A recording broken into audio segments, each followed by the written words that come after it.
Hi, Eric here. I'm going to show you how to delete an entire import from CircleCloser. Now, you may have found as you're setting up, maybe you imported a file that didn't have the correct data, or you want to, bring a little bit more data in on your import. You want to redo, clean up your imports. You may need to delete an entire import. So let me show you how to do it. It's super easy. You're going to go to the database page of CircleCloser, and you're going to click on Tools. See Tools right here?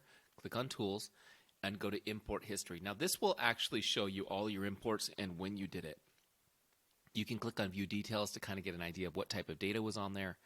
If you decide you want to delete an entire import, okay, what you're going to do is you are going to click Delete this import. Now, caution before I show you this. This will completely erase the import. There's no bringing it back, okay? So make sure you want to do this before you do it. It will also delete any records that you've entered on those people's contacts. So if you're going to be redoing your database, just keep in mind you're not going to have any activity history when you delete this import. However, deleting it super easy. Boom. Just click it and it's gone. Okay, it may take a couple seconds to wipe it out and it's gone.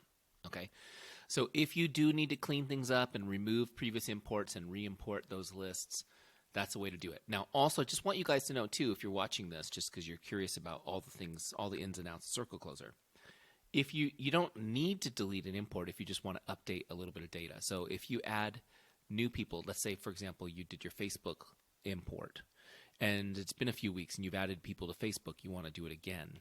Keep in mind that it will just add the new people. It will not duplicate all the people that you have brought over in the past. So you can do things like that periodically, and it will just add the new data to it. So hopefully that helps.